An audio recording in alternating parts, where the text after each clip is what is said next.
आज का हमारा टॉपिक है न्यूक्लिक एसिड।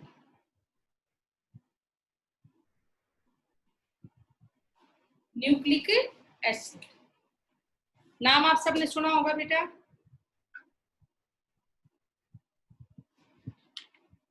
न्यूक्लिक एसिड क्या है बेटा, आपको पता होगा भाई, जो भी यंग वन है, ठीक है, उसकी कुछ कैरेक्टरिस्टिक्स उसके पेरेंट्स के साथ मैच करती है। ठीक है भाई, हमारे पेरेंट्स में कुछ रिजेम्बलेंस है, तो जो रिजेम्बलेंस मिलती है पेरेंट्स में और उसके यंग वन में, उसके लिए रिस्पॉन्सिबल कौन होता है? Nucleus of the cell. और आप लोगों ने बायो में पढ़ा होगा chromosomes, nucleus of the cell, या आप ये कह सकते हो क्रोमोसोम्स। तो आपको पता है जो ह्यूमन बींग्स होते हैं, it contain 23 pair of chromosomes. इनसे आपका पूरा न्यूक्लिक एसिड बनता है, और इससे जो है ना जेनेटिक कैरेक्टर मैच करते हैं पेरेंट्स के उनके बच्चों के साथ। इसी को हम हेरिडिटी बोलते हैं। इसी को हम क्या बोलते हैं बेटा? हेरिडिटी। जो जेनेटिक कैरेक्टरिस्टिक्स मैच करती है पेरेंट्स में और उनके बच्चों में, यंग वन में, उस रिजेम्बलेंस को हम क्या कहते हैं? हेरिडिटी बोलते हैं। ठीक है, और इस हेरिडिटी के लिए कौन रिस्पॉन्सिबल है? सेल का न्यूक्लियस रिस्पॉन्सिबल। बेटा पता होगा जो डीएनए आपका है वो रेप्लिकेट करता है। ठीक है, डीएनए रेप्लिकेट करता है, मतलब वहां पे सेल डिवीजन होता है। वहां पे क्या होता है? सेल डिवीजन होता है। तो जो पेरेंट की सेल है वो टूट जाती है डॉटर सेल में। ठीक है, उससे रिजेम्बलेंस हमारी होती है कुछ एक कैरेक्टरिस्टिक्स में। तो इन सब के लिए रिस्पॉन्सिबल होता है न्यूक्लियस ऑफ द सेल, और उसी से हमारा क्या बनता है? न्यूक्लिक एसिड बनता है। तो बहुत डिटेल्ड तो हम को पढ़ना नहीं है बेटा। प्लीज अपने आप को म्यूट कर लो सारे बच्चे। हमें कुछ एक जनरल पॉइंट्स है बेटा। संजू आप म्यूट करो खुद को, ठीक है। तो कुछ जनरल पॉइंट्स है वो हमें यहाँ पे डिस्कस करने हैं। ओके, तो उन्हीं को हम शुरू करते हैं। हमारा छोटा क्वेश्चन बनेगा 1 मार्क्स के हिसाब से, तो हम बस वही सारे मेन पॉइंट करेंगे जो 1 मार्क्स के हिसाब से आपके एग्जाम में आ सकते हैं। ओके बेटा, अपने आप में बहुत बड़ा टॉपिक है, लेकिन हमें कुछ मेन पॉइंट्स है उन्हीं के ऊपर बात करनी है। तो सबसे पहले हम बात कर लेते हैं न्यूक्लिक एसिड के बारे में। What is the nucleic acid? साथ साथ आप लोग लिखते चले बेटा।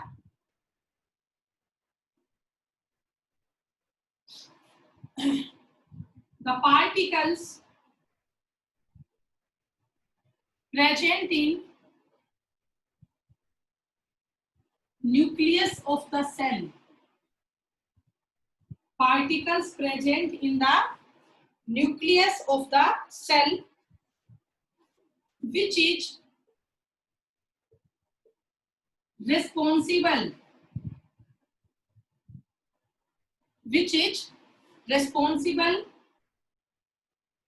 for heredity.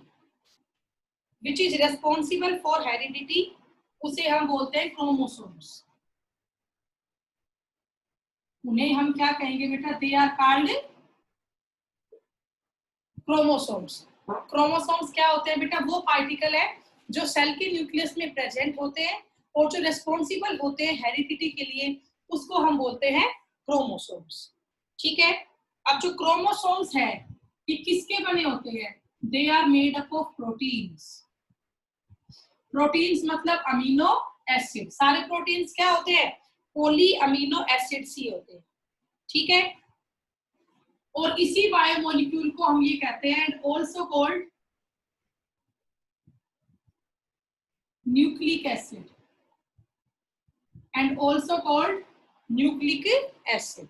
ठीक है, इसी को हम न्यूक्लिक एसिड भी बोलते हैं। फिर आगे ये कह रहे हैं जो न्यूक्लिक एसिड आपका होता है ना, ये 2 टाइप का होता है। जो न्यूक्लिक एसिड आपका है इट इज ऑफ 2 टाइप। आप सबने इसकी टाइप जरूर सुनी होगी। एक तो डीएनए और एक बेटा आपका होता है आरएनए। DNA and RNA. बेटा किसी के पास मेडिकल स्टूडेंट्स के नंबर हो तो कॉल करो ना उनके पास। गजेंद्र, अनूप और विशाल तीनों नहीं है क्लास में, और गर्ल्स आज उषा भी क्लास में नहीं आई अब तक।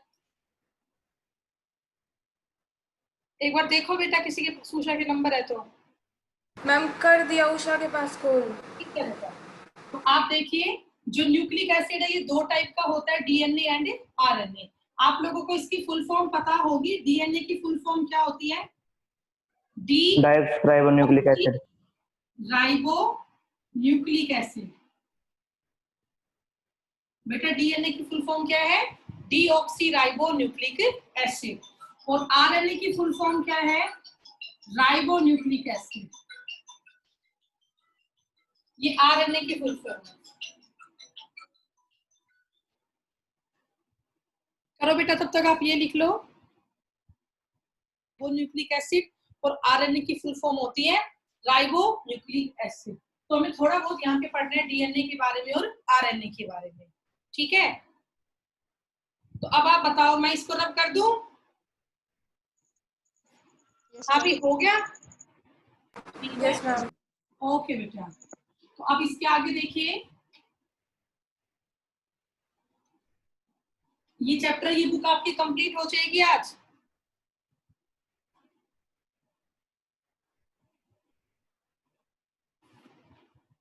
अब जो न्यूक्लिक एसिड है, इसकी एक शॉर्ट डेफिनेशन भी है, उसमें आप क्या कहेंगे कि जो न्यूक्लिक एसिड है ना, nucleic acids are biopolymers. Nucleic acids are biopolymers. बेटा पॉलीमर का मतलब पता होगा, जो बहुत सारे यूनिट से बना हो, ये बायोपॉलीमर होते हैं। न्यूक्लिक एसिड क्या होते हैं? बायोपॉलीमर्स होते हैं, ठीक है। और जो न्यूक्लिक एसिड आपके होते हैं, इन्हीं को हम कहते हैं polynucleotide. They are also called polynucleotides. जो न्यूक्लिक एसिड होते हैं, इसी को हम पॉलीन्यूक्लियोटाइड भी कहते हैं। पॉली का मीनिंग क्या होता है? मैनी। और बेटा न्यूक्लियोटाइड अभी आगे हम पढ़ेंगे। जो न्यूक्लिक एसिड है, इसमें बहुत सारी न्यूक्लियोटाइड लिंकेज होती है, इसीलिए हम इसको एक तरह से क्या बोल देते हैं? पॉलीन्यूक्लियोटाइड्स बोल देते हैं। That's why they are known as polynucleotides, ठीक है। ये आप कर ले बेटा। अब उसके बाद जो है, हम कुछ कॉमन टर्म्स यहाँ पे पढ़ना शुरू करेंगे कि डीएनए किसका बना है, आरएनए किसका बना है, इनमें क्या डिफरेंस है। तो वन बाय वन हम सारी टर्म्स यहाँ पे डिस्कस करेंगे।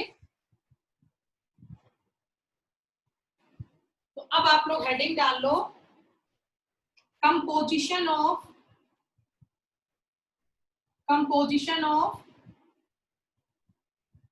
Nucleic acid. Composition of nucleic acid की किस किसका डीएनए और आरएनए बना होता है, ठीक है। बेटा न्यूक्लिक एसिड में दोनों आ गए, डीएनए भी आ गया और आरएनए भी आ गया। तो ये दोनों किस किस से बने होते हैं, इनकी कंपोजिशन क्या है, वो हमें अब डिस्कस करनी है। तो बेटा ये बने होते हैं तीन चीजों से। सबसे पहले एक पेंटोज शुगर से। आपको मतलब समझ में आ रहा होगा, पेंटोज मतलब 5 कार्बन की शुगर है। तो जो न्यूक्लिक एसिड होते हैं, डीएनए और आरएनए, वो बने होते हैं एक पेंटोज शुगर के साथ। साथ में उसमें होता है एक नाइट्रोजीनस बेस, ए नाइट्रोजीनस बेस। बेटा इनमें एक बेस होता है, नाइट्रोजीनस बेस का होता है। और थर्ड फोस्फोरिक एसिड। थर्ड क्या है बेटा? फोस्फोरिक एसिड है। तो इन तीन चीजों से मिलके आपकी बनती है डीएनए और आरएनए। डीएनए और आरएनए दोनों आपके मिलके बनते हैं पेंटोज शुगर से, एक नाइट्रोजीनस बेस से और फोस्फोरिक एसिड से। तो हमें ये करना है, डीएनए में कौन सी पेंटोज शुगर होती है और आरएनए में कौन सी पेंटोज शुगर होती है, ठीक है। तो चलिए अब यहाँ पे शुगर को डिफाइन कर लेते हैं। शुगर बेटा डीएनए की अलग होगी और आरएनए की शुगर है वो अलग होगी, ठीक है। तो पहले मैं अगर बात करती हूँ डीएनए की शुगर की, तो डीएनए में शुगर कौन सी होगी? देखिए डीएनए, डीएनए में शुगर होगी, मैं यहां नाम लिख रही हूँ बेटा, beta 2 deoxy, beta 2 deoxy D ribose. ये डीएनए की शुगर है, बीटा 2 डीऑक्सी डी राइबोज। और अगर मैं आरएनए की बात करूं, तो आरएनए में शुगर होती है बीटा डी राइबोज। ये दोनों की शुगर होती है, डीएनए की और आरएनए की। ये मेन पॉइंट आपको याद करना है। डीएनए की शुगर कौन सी होती है? बीटा 2 डीऑक्सी डी राइबोज, ठीक है, ओके। और आरएनए की शुगर सिर्फ क्या होती है? Beta D ribose. तो आप इन दोनों के बीच का बेटा डिफरेंस भी देख सकते हो ये तो है डीऑक्सी और ये सिर्फ क्या है डी राइबोज। इसमें ये एक वर्ड एक्स्ट्रा है डीऑक्सी, बाकी आपका सेम। और डीऑक्सी भी किस कार्बन पे है, कार्बन नंबर 2 पे है। तो ये डीएनए की शुगर है बीटा 2 डीऑक्सी डी राइबोज और ये आरएनए की शुगर है बीटा डी राइबोज। अब इन दोनों में क्या डिफरेंस है स्ट्रक्चर में वो आप देखिए बेटा। तो सबसे पहले मैं यहाँ पे स्ट्रक्चर बना लेती हूँ बीटा डी राइबोज का। बीटा डी राइबोज का देखिए ध्यान से, पेंटोज शुगर है मतलब 5 कार्बन की शुगर की टाइप होती है इस तरीके से, ठीक है। सभी पे क्या लगे होते हैं, रेस्पेक्टिव पोजीशन पे H और OH लगे होते हैं, H OH। ऐसे आप हर पोजीशन पे क्या लगा दो, H और OH लगाते चलो बेटा।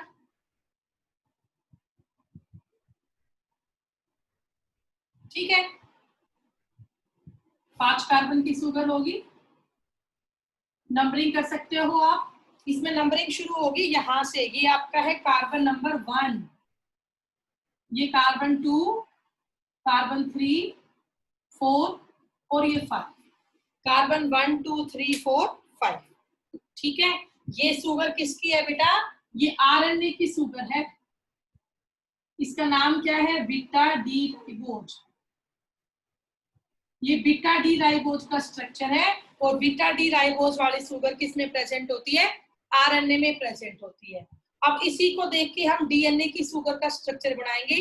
डीएनए की शुगर स्ट्रक्चर का नाम क्या होता है, beta 2 deoxy D ribose, beta 2 deoxy D ribose. तो फिर हम उसका स्ट्रक्चर अब करेंगे। तो अब एज इट इज इसको कॉपी करो, कुछ भी चेंज नहीं है, बस एक माइनर सा चेंज अभी कर देंगे, वो एज इट इज आपको यही बनाना है।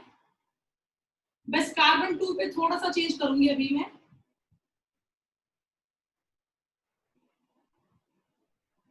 ठीक है, तो पहले आप नंबरिंग इसमें कर सकते हो। ये है कार्बन 1, कार्बन 2, 3, 4 एंड 5। टोटल बेटा ये आपके 5 कार्बन हो गए।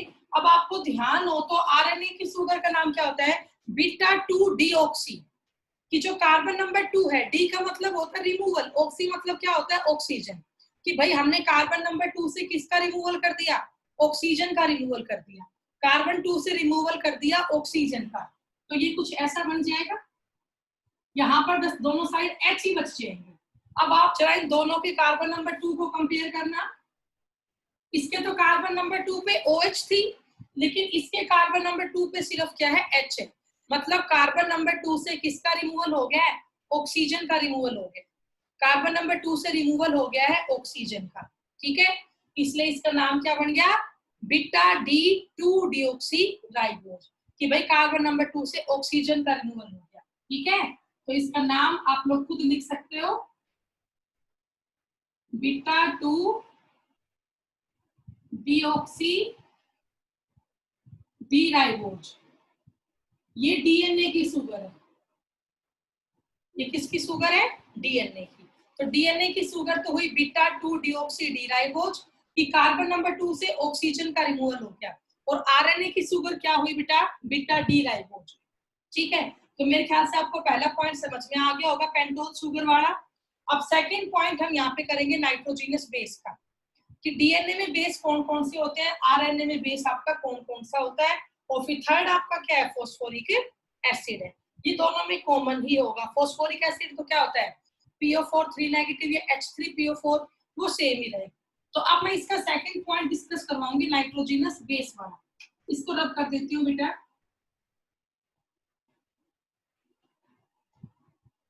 तो अब हम डीएनए और आरएनए में जो सेकंड बेस पेयर है ना, उसकी बात हम करेंगे।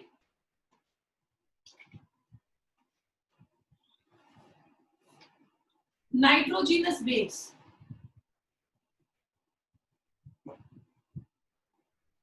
सेकंड पॉइंट पे हम आ गए हैं बेटा। पहला पॉइंट हमने डिस्कस कर लिया है, सेकंड पॉइंट है नाइट्रोजीनस बेस क्या होता है। तो जो नाइट्रोजीनस बेस मतलब उसमें नाइट्रोजन का कंपाउंड तो होगा ही होगा।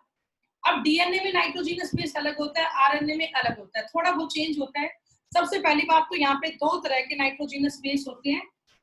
एक तो होता है प्यूरिन्स, PURINES प्यूरिन्स, और एक होता है पिरिमिडिन्स। प्यूरिन्स एंड पिरिमिडिन्स, ये दो तरह के बेस आपके होते हैं बेटा, प्यूरिन एंड पिरिमिडीन। ठीक है, अगर मैं बात करती हूँ प्यूरिन्स की, तो प्यूरिन में दो बेस आते हैं। एक तो आता है एडेनिन, ADENINE, एडेनिन, इसको हम ए से लिखते हैं। और दूसरा आता है बेटा ग्वानिन, GUANINE, इसको हम जी से लिखते हैं। तो ये दो तरह के बेस पेयर आते हैं प्यूरिन्स में। कौन कौन से? एडेनिन और ग्वानिन। एडेनिन को कैपिटल ए से दिखाते हैं, ग्वानिन GUANINE, इसको हम कैपिटल जी से दिखाते हैं।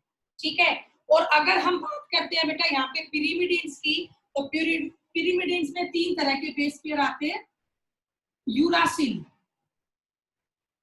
यूरासिल को कैपिटल यू से लिखते हैं, URACIL, यूरासिल। थाइमीन, थाइमीन को कैपिटल टी से लिखते हैं। और थर्ड है हमारा साइटोसिन, साइटोसिन को कैपिटल सी से लिखते हैं। तो ये दो तरह के नाइट्रोजिनस बेस होते हैं, प्यूरिन्स और पिरिमिडिन्स। जिसका नाम छोटा उसमें बेस पेयर भी कम है, जिसका नाम बड़ा है उसमें बेस पेयर भी ज्यादा है। प्यूरिन्स में दो बेस पेयर आते हैं, एडेनिन और ग्वानिन, और पिरिमिडिन में तीन आते हैं, uracil, thymine and cytosine. Uracil, thymine and cytosine. So these are the two nitrogenous base pair, purines and pyrimidines. ये आपको याद होना चाहिए बेटा। प्यूरिन है एडेनिन और ग्वानिन से बनता है। पिरिडिन में आपके तीन तरह के नाइट्रोजिनस बेस आते हैं, नाम आप याद करें, यूरासिल, थाइमीन एंड साइटोसिन। ठीक है, अब आपको जो है इनमें स्ट्रक्चर वगैरह कोई भी याद नहीं करना बेटा, आपको सिर्फ नेम याद करने हैं। और थर्ड आप लोग समझ ही गए, थर्ड आपका फॉस्फोरिक एसिड था बेटा, उसमें कुछ ऐसा है नहीं डिफरेंस, तो वो अभी हम कर लेंगे आगे। तो ये आपका सेकंड पॉइंट हो गया नाइट्रोजिनस बेस का। ठीक है, अब इसके बाद थर्ड पॉइंट आप देखो। हाँ भी, ऊपर वाले स्ट्रक्चर आपके हो चुके बेटा, शुगर वाले। ठीक है बेटा, यस मैम।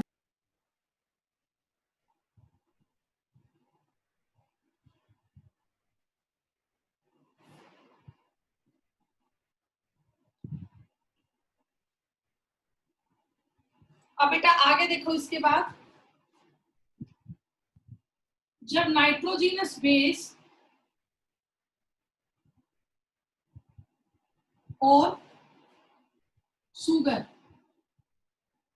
जब नाइट्रोजिनस बेस और शुगर ये दोनों आपस में जुड़ते हैं, नाइट्रोजिनस बेस और शुगर आपस में जुड़ने पर बनाता है न्यूक्लियोसाइड्स। क्या बनाता है बेटा? न्यूक्लियोसाइड्स। ये आप लोग सब लिख लें। जब नाइट्रोजिनस बेस और शुगर मॉलिक्यूल आपस में जुड़ते हैं, तो उन दोनों से जो लिंकेज होती है उसको हम क्या बोलते हैं? न्यूक्लियोसाइड्स बोलते हैं। ठीक है, और जो ये न्यूक्लियोसाइड्स आपका बनाना, अगर इसमें फॉस्फेट ग्रुप और जुड़ जाता है तो वो न्यूक्लियोटाइड बन जाता है।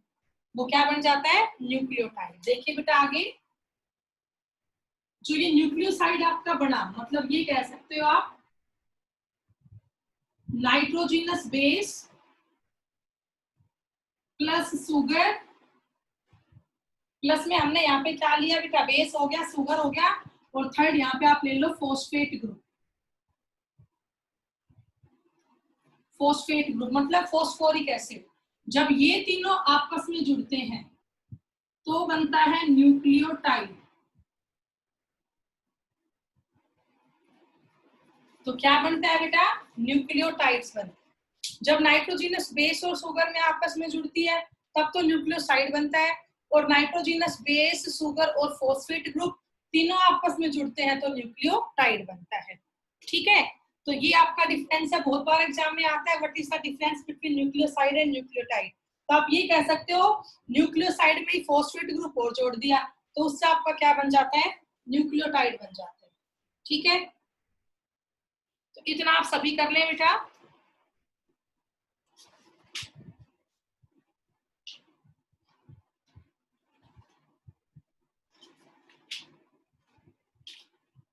हाँ भी कर लिया आपने, नीचे का तो ये कर ही लिया होगा।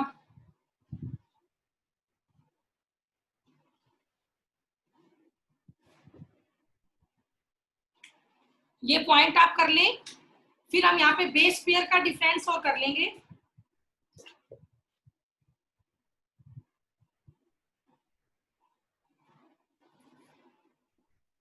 अब आप इसमें ये देखो बेटा, डीएनए और आरएनए में कौन से बेस पेयर का डिफरेंस होता है।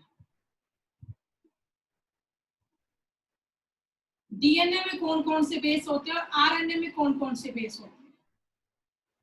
तो बेटा बायो वाले स्टूडेंट को पता भी होगा, दोनों में एक बेस पेयर अलग होता है। Yes, ma'am. इसमें साइटोसिन होता है, सी का मतलब क्या है बेटा, साइटोसिन, बस मैं इतना ही लिखूंगी। इसमें साइटोसिन होता है, साइटोसिन के बाद बेटा यहाँ पर दूसरा बेस पेयर होता है थाइमीन। साइटोसिन हो गया, थाइमीन हो गया, ग्वानिन हो गया और एडेनिन हो गया। ये चार बेस पेयर के चार बेस होते हैं डीएनए में। पीछे मैंने फुल फॉर्म लिखवा दी थी, सी से साइटोसिन, टी से थाइमीन, जी से ग्वानिन और ए से एडेनिन। ये चार बेस पेयर आपके होते हैं डीएनए में। अगर मैं आरएनए की बात करती हूँ तो आरएनए में एक बेस पेयर अलग होता है। आरएनए में एक बेस पेयर अलग होता है जिसकी मैंने अब तक बात नहीं की है। कौन सा, यूरासिल। कौन सा, यूरासिल। तो ये जो आपका थाइमीन है ना, ये रिप्लेस हो जाता है। ये थाइमीन जो आपका है ये रिप्लेस हो जाता है। ठीक है, यहाँ पे आएगा सी, यू, जी और ए। तो इन दोनों में ये डिफरेंस है डीएनए और आरएनए के बेस पेयर में। जो डीएनए आपका होता है इसमें आपके बेस कौन कौन से होते हैं, प्यूरिन्स में तो दो होते हैं ये, और ये आपके हो गए इसमें। आपको याद ये करना है, इसमें तो थाइमीन होता है, यूरासिल नहीं होता, और इसमें यूरासिल होता है, थाइमीन नहीं होता। तो दोनों में तीन तीन बेस पेयर तो सेम है, साइटोसिन, ग्वानिन और एडेनिन, साइटोसिन, ग्वानिन और एडेनिन। दोनों में एक ही बेस पेयर का डिफरेंस है। वो कौन सा बेस पेयर है बेटा, इसमें तो थाइमीन होता है और इसमें यूरासिल होता है। तो ये दोनों में बेस पेयर का डिफरेंस होता है। ठीक है, अब इसके बाद बेटा आगे आप देखिए, ऊपर का आपने कर ही लिया होगा।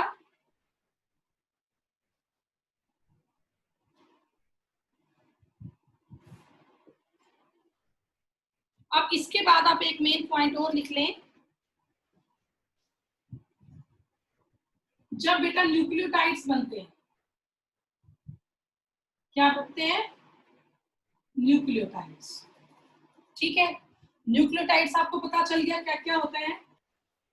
Nitrogenous base plus sugar plus phosphate group. Nitrogenous base plus sugar plus phosphate group, इन तीनों से मिलकर आपका क्या बनता है, न्यूक्लियोटाइड बनता है। अब जो ये न्यूक्लियोटाइड्स है ना, जब इसके एन मोल आपस में जुड़ जाते हैं, मतलब इसके बहुत सारे मोल किसके जुड़ गए, न्यूक्लियोटाइड के, तो उससे हमारा क्या बन जाता है, पॉलीन्यूक्लियोटाइड। बेटा उससे हमारा क्या बन जाता है, पॉलीन्यूक्लियोटाइड। बेटा एन मतलब एन ही, बहुत सारे मोल मोल जुड़ गए न्यूक्लियोटाइड के, तो उससे आपका पूरा एक क्या बन गया, पॉलीन्यूक्लियोटाइड बन गया। ठीक है, पॉलीन्यूक्लियोटाइड को हम क्या बोलते हैं, न्यूक्लिक एसिड। पॉलीन्यूक्लियोटाइड को हम क्या बोलते हैं, न्यूक्लिक एसिड बोलते हैं। तो एग्जाम में क्वेश्चन ये आता है, जब बहुत सारे न्यूक्लियोटाइड आपस में जुड़कर पॉलीन्यूक्लियोटाइड बनाते हैं तो जो लिंकेज होती है उस लिंकेज का नाम क्या होता है। तो सबसे इंपॉर्टेंट ये है बेटा, लिंकेज का नाम होता है फॉस्फोडाइएस्टर लिंकेज। फॉस्फोडाइएस्टर लिंकेज, ये नाम आपको याद करना है। बेटा इस चैप्टर में हम 3 लिंकेज पढ़ चुके हैं। सबसे पहले लिंकेज थी हमारी ग्लाइकोसिडिक लिंकेज, जो कि न्यूक्लिक उसमें थी, कार्बोहाइड्रेट में थी, ग्लूकोज, फ्रक्टोज, सुक्रोज, इन सब में। तो पहली लिंकेज हमने पढ़ी थी ग्लाइकोसिडिक लिंकेज, जो कि कार्बोहाइड्रेट में थी। सेकेंड लिंकेज हमने पढ़ी थी पेप्टाइड लिंकेज, जो कि प्रोटीन्स या अमीनो एसिड्स में थी।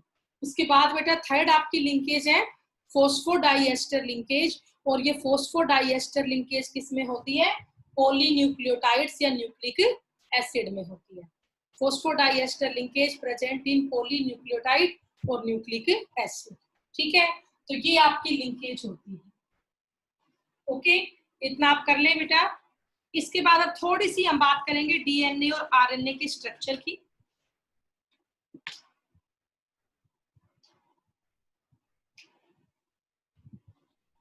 हमें डीएनए का स्ट्रक्चर ड्रॉ तो करना नहीं है, हमारे सिलेबस में ये सब नहीं है बेटा। बस आपको हल्का सा ये पता होना चाहिए, जो डीएनए का स्ट्रक्चर होता है वो डबल हेलिकल स्ट्रक्चर होता है बेटा। डीएनए का स्ट्रक्चर कैसा होता है? डबल हेलिक्स स्ट्रक्चर होता है। आप बेटा देख सकते हो डबल हेलिकल स्ट्रक्चर ये है। आपको इसमें जो बात याद करनी है, एक कार्बन आपका होता है 3 एक कार्बन आपका होता है 5 3 और 5 इसका मीनिंग क्या है कि जो फॉस्फोडाइएस्टर लिंकेज होती है बेटा, कौन सी लिंकेज? फॉस्फोडाइएस्टर लिंकेज वो होती है एक के तो कार्बन 3 से और एक के कार्बन 5 से, एक के कार्बन 3 से और एक के कार्बन 5 से होती है। अब इनके अंदर जो है बेटा क्या भरे होते हैं? बेस पेयर भरे होते हैं। इनमें क्या भरे होते हैं? बेस पेयर भरे होते हैं। तो आपको ये पता होना चाहिए सी और जी आपस में जुड़ते हैं ट्रिपल हाइड्रोजन बॉन्ड के साथ।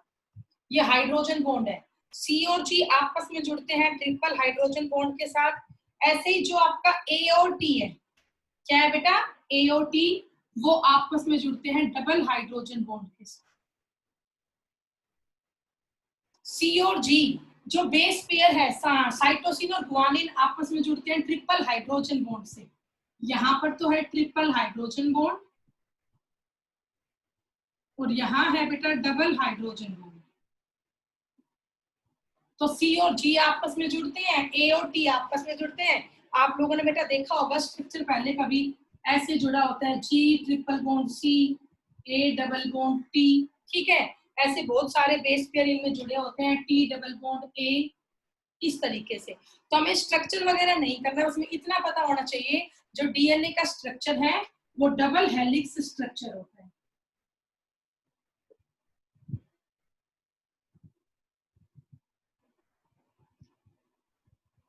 बेटा डीएनए का स्ट्रक्चर कैसा होता है? डबल हेलिक्स स्ट्रक्चर होता है। यहाँ पर फॉस्फोडाइएस्टर लिंकेज होती है between the carbon 3 and carbon 5, between the carbon 3 and 5। और इसके अंदर बेस पेयर आपके भरे होते हैं। बेस पेयर में साइटोसिन और गुआनिन आपस में जुड़ते हैं ट्रिपल हाइड्रोजन बॉन्ड के साथ, और एडेनिन और थायमिन आपका जुड़ता है डबल हाइड्रोजन बॉन्ड के साथ। ठीक है, इतना आपको डीएनए के स्ट्रक्चर के बारे में यहाँ पे करना है।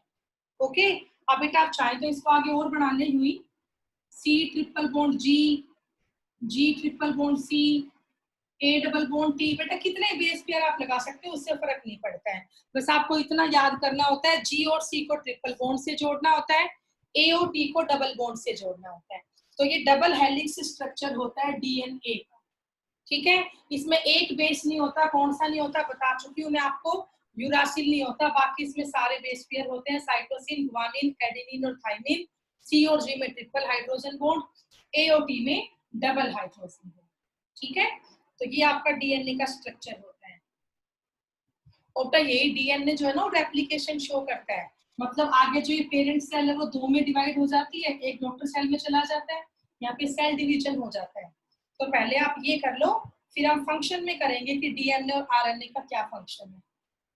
बस अब इनके डिफरेंस पढ़ने हैं डीएनए आरएनए के, बाकी तो हमारा हो ही गया। ये स्ट्रक्चर आप ड्रॉ कर लो, ठीक है। मुझे बता देना जब ये सारा आप कर लो तो।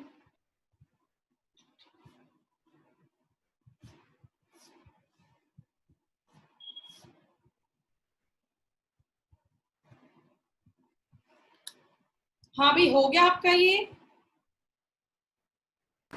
Yes ma'am.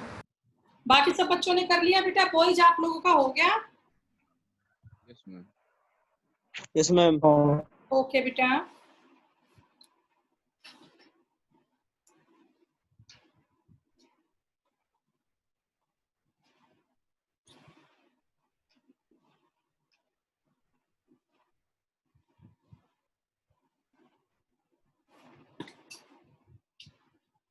अब बेटा इसके बाद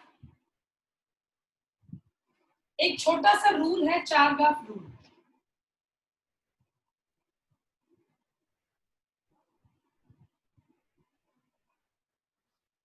चारगाफ रूल, CHARGAFF, चारगाफ रूल। चारगाफ रूल में क्या होता है बेटा? total amount of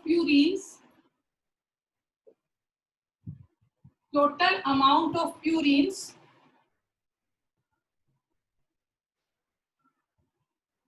is equal to total amount of pyrimidines. Total amount of purines is equal to total amount of pyrimidines.